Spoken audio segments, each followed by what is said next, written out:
With over 11 billion unique views across YouTube, Twitter, LinkedIn, and now OnlyFans, you've asked over 1 trillion questions about how I teach. It's time I address every one of those questions. I'll cover as many as I can, rapid fire. Question 1 from Lewis on LinkedIn. How do you break down a complex topic and a broad topic into smaller structures? This is such a good question. If what you were teaching was what to pack to survive on a desert island, I'm 100% serious. What are the 4 or 5 things that you tell people to pack? You have to choose. Water, food, clothing, shelter, maybe a private yacht to leave the desert island. Now, apply that same logic to any topic you're teaching. What are those 4 or 5 critical things that people need to know?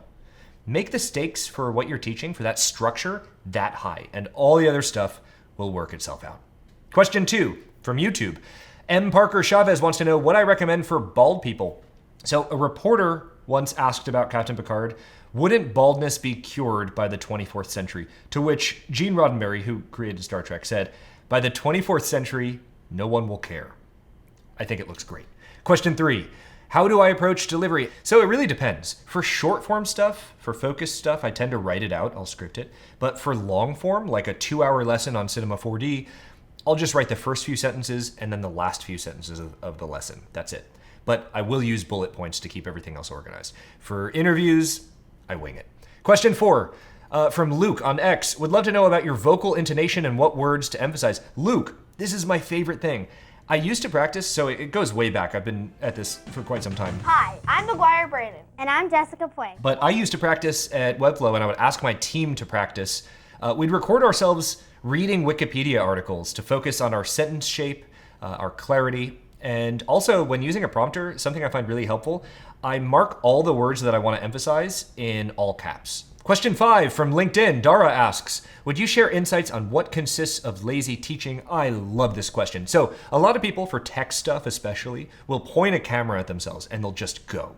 And that might seem like a stylistic choice, but I believe, and most people teaching in classrooms or giving a talk would likely agree, that a proper lesson plan and a really clear structure is critical, especially if you're teaching a varied group of learners, everyone with different learning needs. I'll never be convinced that unprepared teaching is in any way superior to doing the work and understanding the best ways to learn and teach something.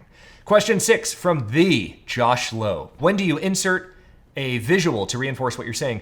This one's tough. I've made a lot of mistakes here over the years, but for me, I can usually write first and just visually reinforce with slides or visuals later based on what feels right, or to hide an edit, hide a cut. However, when you're working in a team environment, it helps to get producers and editors, designers, it helps to align on that stuff before filming. However, I have some theories here, so stay tuned for some of my stuff coming up with my startup. Number 7. From Corey on Twitter. Corey wants another 10 to 20 minutes about hairstyles. Corey, I couldn't agree more. Let's talk more about Captain Picard. Question 8, ST on Twitter. Let's do all 4 of these. Scripting. Okay, this is simple. Read and listen to great speeches and keynotes and Aaron Sorkin dialogue and just write a ton.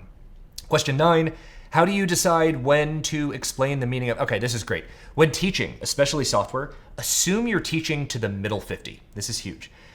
Any average group, you got 25% at the end who already know what you're teaching, 25% who think it's way too advanced, but 50% will follow just fine.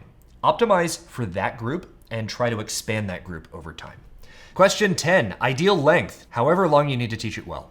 Question 11, enunciation practice. Okay, record yourself. Record yourself reading Wikipedia articles and train to go faster and faster while ensuring you maintain clarity. So if you train faster, you'll be able to slow down later with better articulation. Leo from YouTube, this is question 12, screenplay and storyboard. Okay, I think storyboards are great when you have a complex topic and there's a lot of cooks in the kitchen. We've used Figma a lot for this, but most of the slides are, no joke, in Apple Keynote, and the left panel in Keynote can be your storyboard. As for screenplay, I think everyone writes differently. As long as you have a great structure, my view is that dialogue tends to work itself out, except when it doesn't. TLDR, have a strong structure and storyboard in whatever way gets you the simplest visuals that reinforce the structure. Question 13 from Jack on Twitter. Do you use a teleprompter, script, outline, talking points? I do use a teleprompter as often as possible if I've scripted something or if I want to reference something. So for right now, I put up these questions I'm covering on the prompter so I don't have to look up and down a bunch throughout this recording. Question 14. How do you avoid, okay, this is the classic teleprompter eyes where you can see someone's eyes going back and forth. I use a 10-inch monitor connected to an Apple TV, and that I just AirPlay from my iPhone using Prompt Smart Pro.